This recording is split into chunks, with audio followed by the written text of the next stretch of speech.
જમ્મુ કાશ્મીરમાં આતંકવાદ પહેલા વાદળ ફાટ્યું, જેમાં ફસાયેલા ગુજરાતીઓ હેમખેમ પરત ફર્યા, જે દરમિયાન પરિવારજનો સાથે મિલન થતા ભાવુક દ્રશ્યો સર્જાયા। જમ્મુ કાશ્મીર આતંકી હુમલા પહેલા કુદરતના કહેર સામે લડી રહ્યું હતું। ભારે વરસાદના કારણે જમ્મુ શ્રીનગર હાઈવે પર મોટા પ્રમાણમાં ભૂસ્ખલન થયું, જેના કારણે હજારો વાહનો રસ્તા પર અટવાયા હતા, જેમાં કેટલાક ગુજરાતી પ્રવાસીઓ પણ હતા। વાતાવરણ સામાન્ય બનતા રસ્તો ફરી કાર્યરત થતા અટવાયેલા પ્રવાસીઓ વતન સુરક્ષિત પહોંચ્યા। ગાંધીનગરનો એક પરિવાર હેમખેમ ઘરે પહોંચતા સ્વજનો સાથેના મિલન થતા ભાવુક દ્રશ્યો સર્જાયા હતા। અટવાયેલા પરિવારે પોતાની આપવીતી વર્ણવી રડી પડ્યા। હેમખેમ ફરેલા પ્રવાસીઓએ ભાવુક થઈને કહ્યું કે ભૂસ્ખલનમાં અટવાયા એટલે જ આતંકવાદી હુમલાથી પણ બચ્યા। ભારતમાં ગેરકાયદેસર ઘુસેલાઓને પરત તેમના દેશ તગેડી મુકાશે। અમદાવાદ અને સુરતમાં ગેરકાયદેસર બાંગ્લાદેશીઓ પર કાર્યવાહી શરૂ કરી દેવાઈ છે। ભારતમાં ગેરકાયદેસર ઘુસેલા લોકોને પરત મોકલવા કાર્યવાહી શરૂ કરી દેવામાં આવી છે। અમદાવાદ અને સુરતમાં ગેરકાયદેસર બાંગ્લાદેશીઓ પર કાર્યવાહી કરવામાં આવી છે।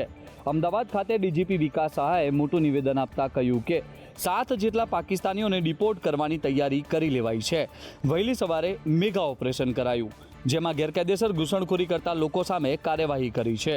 અમદાવાદમાં 890 ગેરકાયદેસર બાંગ્લાદેશી, જ્યારે સુરતમાંથી 135 ગેરકાયદેસર બાંગ્લાદેશીઓ પકડાયા છે। જે લોકોને પકડ્યા છે તેમની પૂછપરછ ચાલી રહી છે। આગામી દિવસોમાં અલગ અલગ કામગીરી પર થશે, તેઓ અહીં કેવી રીતે પહોંચ્યા તે દિશામાં તપાસ પણ થશે। પહેલગામ આતંકી હુમલાને લઈને દેશભરમાં લોકોની અંદર ભારે રોષ જોવા મળ્યો છે। રાજ્યના અલગ અલગ શહેરોમાં આજે પણ પાકિસ્તાન વિરુદ્ધ પ્રદર્શન થયા। દહેગામના 3000થી પણ વધુ વેપારીઓએ સજ્જડ બંધ પાડીને પહેલગામની ઘટનાનો વિરોધ નોંધાવ્યો હતો। વરાહી માતાના મંદિરથી લઈને સેવા સદન સુધી મૌન રેલી કાઢી હતી। સાથે જ મામલતદારને આવેદનપત્ર પણ પાઠવ્યું હતું અને આતંકવાદીઓને કડકમાં કડક સજા કરવાની માંગ કરી છે। દહેગામમાં મુસ્લિમ સમાજના અગ્રણીઓ તેમજ વેપારીઓએ પણ બંધને ટેકો જાહેર કર્યો હતો અને પહેલગામની ઘટનાને પણ વખોડી કાઢી હતી। જ્યારે સુરતમાં પણ મુસ્લિમ સમાજે વિરોધ નોંધાવ્યો હતો। રાંદેર ટાઉન ખાતે પાકિસ્તાન વિરુદ્ધ સૂત્રોચ્ચાર કરવામાં આવ્યા હતા અને આતંકવાદીના પુતળાને ફાંસી આપી વિરોધ કર્યો। હિન્દુસ્તાનીઓ એક સુરમાં આતંકવાદનો વિરોધ કરી રહ્યા છે, તો સરકાર કડકમાં કડક પગલાં ભરે તેવી માંગ કરી રહ્યા છે। ગોંડલનો વિવાદ ચરમસીમા પર પહોંચ્યો છે। અલ્પેશ કથિરિયા અને ગણેશ જાડેજા સામસામા આવી ગયા છે। સોશિયલ મીડિયા પર પોસ્ટર વોર શરૂ થયું છે।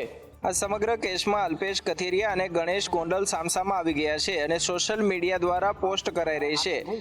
ગણેશ ગોંડલ અને અલ્પેશ કથિરિયાએ સામસામે પોસ્ટ કરી હતી, જેમાં અલ્પેશ કથિરિયાએ કહ્યું કે હું 27 એપ્રિલે ગોંડલ આવી રહ્યો છું, મારા સ્વાગતની તૈયારી કરજો। તો બીજી તરફ ગણેશ જાડેજાએ કટાક્ષવાળી પોસ્ટ કરી છે, ગોંડલને બદનામ કરનારનું સ્વાગત કરવા તૈયાર રહેજો, ગોંડલની જનતા તૈયાર હોવાનું ગણેશ જાડેજાએ પોસ્ટમાં લખ્યું છે।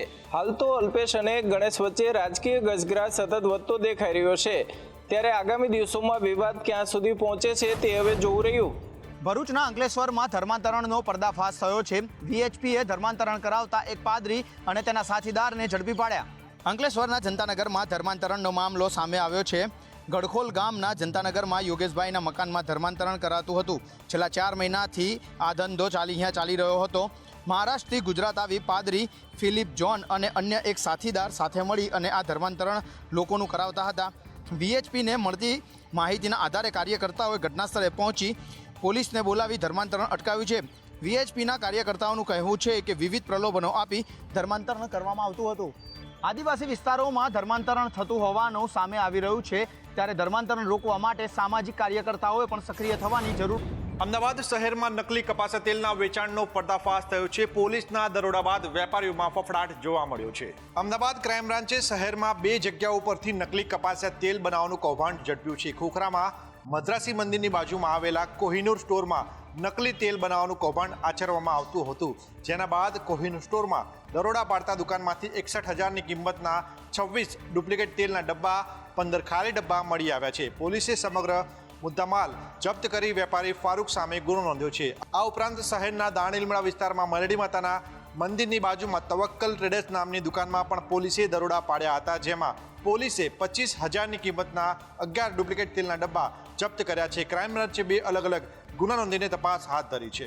વધુ પૈસા કમાવાની લાયમાં ભેળસેળિયા વેપારીઓ બેફામ બન્યા છે, ત્યારે લોકોના આરોગ્ય સાથે ચેડા કરતા વેપારીઓ સામે કડક કાર્યવાહીની માંગ ઉઠી છે। અમદાવાદ મ્યુનિસિપલ કોર્પોરેશન દ્વારા મોટી કાર્યવાહી હાથ ધરવામાં આવી છે। પાર્કિંગ અને ટ્રાફિકની સમસ્યા થતી હોવાના કારણે તેને 12 જેટલી દુકાનો એક સાથે સીલ કરી દેવામાં આવી. અમદાવાદના રસ્તાઓ પર ટ્રાફિક હળવો કરવા માટે અમદાવાદ મ્યુનિસિપલ કોર્પોરેશને મોટી કાર્યવાહી શરૂ કરી છે. એસજી હાઈવે પર કર્ણાવતી ક્લબ સામેની દુકાનો સીલ કરી દેવામાં આવી. ઇસ્કોન ગાંઠિયા રથ અને Gatra tea stall, Karnavati snake, રજવાડી ચા સહિત 12 જેટલી દુકાનો સીલ કરાઈ છે. 12 દુકાનોને એક સાથે સીલ કરવામાં આવતા વેપારીઓમાં ફફડાટ ફેલાયો છે. આ તમામ દુકાનધારકો પાસે પાર્કિંગની અસુવિધા અને રસ્તા પર ટ્રાફિક કરતા હોવાથી આ નિર્ણય કરવામાં આવ્યો છે. એએમસીની કાર્યવાહી બાદ વેપારીએ પ્રતિક્રિયા આપી છે. પાર્કિંગના કારણોસર અમારી દુકાનો સીલ કરવામાં આવી. એએમસીના પ્લોટમાં લોકોને પાર્કિંગ કરવા કહેવામાં આવતું. અમદાવાદના જે રસ્તાઓ કે જ્યાં ટ્રાફિક જામ થાય છે અને એ દુકાનદારો કે જે આડેધડ ટ્રાફિક કરાવતા હોય છે અને વાહનો પાર્ક કરાવતા હોય છે તે બધાની સામે કાર્યવાહી હાથ ધરવામાં આવશે. વડોદરાની MS યુનિવર્સિટીમાં BBAમાં પ્રવેશને લઈને ગોટાળા છે, જેને લઈને NSUI દ્વારા બીજા દિવસે પણ આક્ષેપ કરવામાં આવ્યા હતા. વડોદરાની મહારાજા સયાજીરાવ યુનિવર્સિટીના BBA કોર્સમાં એડમિશન મામલે ગોટાળાનો આરોપ લગાડવામાં આવી રહ્યો છે. NSUI દ્વારા BBA સત્તાધીશો સમક્ષ ઉગ્ર રજૂઆત કરવામાં આવી છે. કાર્યકર્તાઓએ ફેકલ્ટીના કોઓર્ડિનેટરનું પુતળાદહન કરી વિરોધ પ્રદર્શન કર્યું. NSUIએ આરોપ લગાવ્યો છે કે 2000 વિદ્યાર્થીઓએ એડમિશન માટે એપ્લાય કર્યું હતું. તેમાંથી 600 લોકોને સિલેક્ટ કરવામાં આવ્યા છે. સિલેક્ટ કર્યા બાદ સીટ નંબર જાહેર કરી દીધા. કોઈના પણ માર્ક્સ જાહેર કરવામાં આવ્યા નથી. યુનિવર્સિટી સત્તાધીશોનો વારંવાર અમારા દ્વારા રજૂઆતો કરવામાં આવી છે. મેરિટ લિસ્ટમાં માર્ક જાહેર કરવામાં આવે, પરંતુ તેનું કરવામાં આવતું નથી. પોલીસે NSUIના 10 જેટલા કાર્યકર્તાઓની અટકાયત કરી. NSUIની માંગ છે કે જે પણ વિદ્યાર્થીઓએ પરીક્ષા આપી છે તેમના ગુણ જાહેર કરવામાં આવે. આરોપી જયસુખરામ મૂળ રાજસ્થાનનો વતની છે. પોલીસ તપાસમાં ઉચાપતની રકમમાં વધારો થઈ શકે છે. મહીસાગરના વીરપુર ખાતે બેંક ઓફ બરોડાની શાખામાં કેશિયર તરીકે ફરજ બજાવતા જયસુખરામ બાબુલાલ સામે 42 લાખની ઉચાપતનો કેસ નોંધાયો છે. આરોપીએ મે 2019થી ફેબ્રુઆરી 2025 સુધીના સમયગાળામાં કૌભાંડ આચર્યું હતું. કેશિયરે બેંકના સ્ટેમ્પનો દુરુપયોગ કરીને બનાવટી FDR સર્ટિફિકેટ બનાવ્યા હતા. તેણે ગ્રાહકોના ચેક જમા કરાવ્યા બાદ તેમની રકમ ઉપાડી હતી. વધુમાં ગ્રાહકોની ડિપોઝિટ સ્લીપ મારફતે આવેલા નાણાં અલગ અલગ ખાતામાં જમા કર્યા ન હતા. આ તમામ રકમનો ઉપયોગ તેણે પોતાના અંગત કામ માટે કર્યો હતો. મહીસાગરના વીરપુરની બેંક ઓફ બરોડાની શાખામાં કેશિયરે આચરેલા કૌભાંડમાં આખરે ફરિયાદ નોંધાઈ. ચેકથી પૈસા ઉપાડી રૂપિયા 42 લાખના ઉચાપતનો કેશિયર પર આરોપ. નર્મદામાં 3 અસરગ્રસ્તો દ્વારા જીવના જોખમે વિરોધ કરવામાં આવ્યો હતો. કટ ઓફ ડેટની અંદર નોકરીના લાભ આપવાની માંગ કરી રહ્યા છે. નર્મદાના એકતાનગર ખાતે આવેલા ગોરા ગામ પાસે નર્મદાના અસરગ્રસ્તોને નોકરી આપવાની સરકારે વાત કરી હતી. જો કે હજુ સુધી નોકરી ના મળતા પાણસોલી વસાહતના પ્રવીણ રણછોડ, સીમાડિયા વસાહતના મહેશભાઈ અને બરોલી વસાહતના બાલુભાઈ ટાવર પર ચડીને વિરોધ પ્રદર્શન કરી રહ્યા હતા. આ લોકોનું કહેવું છે કે 19 ગામોના અસરગ્રસ્તોને ગુજરાત સરકાર કટ ઓફ ડેટમાં નોકરીનો લાભ આપતી નથી. અમને ગુજરાતની બદલે મધ્યપ્રદેશમાં નોકરી આપવામાં આવી છે. વારંવાર અમે સરકારને રજૂઆત કરી રહ્યા છે, પરંતુ અમને ફક્ત લાભ આપવાનું આશ્વાસન આપી છેતરવામાં આવી રહ્યા છે. હવે અમને જ્યાં સુધી ન્યાય નહીં મળશે ત્યાં સુધી ટાવર પરથી નહીં ઉતરવાની ચીમકી ઉચ્ચારવામાં આવી છે. તાલાળા માર્કેટિંગ યાર્ડમાં કેસર કેરીની વિધિવત એન્ટ્રી થઈ. હરાજીના પ્રથમ દિવસે 9 થી 10,000 બોક્સની આવક. જૂનાગઢ, ગોંડલ, નવસારી સહિતના માર્કેટ યાર્ડમાં વિવિધ કેરીની આવક શરૂ થઈ ગઈ છે. ત્યારે તાલાળા માર્કેટ યાર્ડમાં કેસર કેરીની સિઝનનો પ્રારંભ થયો છે. હરાજીના પ્રથમ દિવસે યાર્ડમાં 9 થી 10,000 બોક્સની આવક થઈ છે.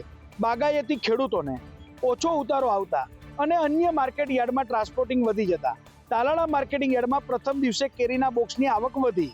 જ્યારે ગાયના ફાળામાં પ્રથમ બોક્સ 12,000 રૂપિયામાં વેચાયું. 500 થી લઈને 1,000-1,100 રૂપિયાની કન્ડિશન રહેશે. અને ગયા વર્ષ કરતા આ વખતે યાર્ડમાં કેરીનો આવક વધારે દેખાય છે. એક્સપોર્ટને પણ ખૂબ પૂછપરછ છે. તાલાળા APMCનો પણ પ્લાન છે.